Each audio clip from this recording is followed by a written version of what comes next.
Hello friends, আসসালামু আলাইকুম। আলোর দিশা ফেসবুক পেজের পক্ষ থেকে আমি মোতালেব আপনাদেরকে সবাইকে জানাচ্ছি স্বাগতম। এবং আমি এই মুহূর্তে উপস্থিত রয়েছি আমাদের আসামের সেই ঐতিহাসিক এবং আসামের সর্বপ্রথম আলমগঞ্জ রাঙ্গামাটি যে পানবাড়ি মসজিদ রয়েছে সেই পানবাড়ি মসজিদে।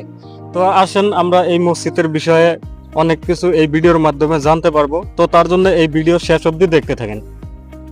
পানবাড়ি মসজিদ, যা রাঙ্গামাটি মসজিদ নামেও পরিচিত, আসামের ধুবড়ী শহর থেকে প্রায় 25 কিলোমিটার পূর্বে 17 নং জাতীয় সড়কের পাশে পানবাড়ি এবং রাঙ্গামাটি পাহাড় এলাকার কাছে এটি অবস্থিত। মসজিদটির সঠিক নির্মাণ তারিখ নিয়ে কিছুটা বিতর্ক থাকলেও এটি মূলত প্রাক মুঘল যুগের বা সুলতানি আমলের স্থাপত্য। ধারণা করা হয় এটি 1493 থেকে 1519 খ্রিস্টাব্দের মধ্যে নির্মিত হয়েছিল।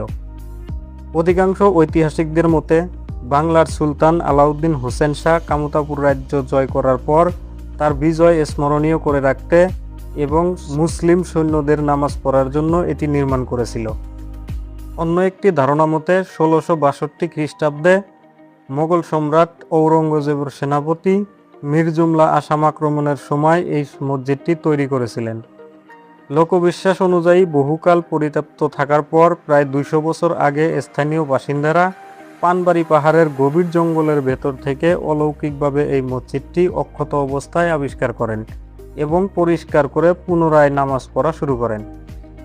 মসজিদটি সম্পূর্ণ ইটের তৈরি এবং এর দেওয়ালে চুন বালির আস্তরের চমৎকার নকশা রয়েছে।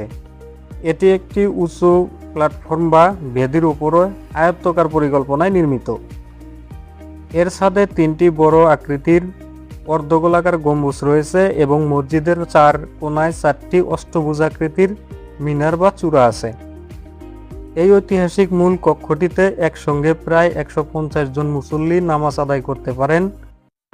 মসজিদ চত্বরে একই সময়ের তৈরি একটি প্রাচীন পানির কুয়ো এবং কাছেই একটি ঐতিহাসিক ঈদগাহ মাঠ রয়েছে।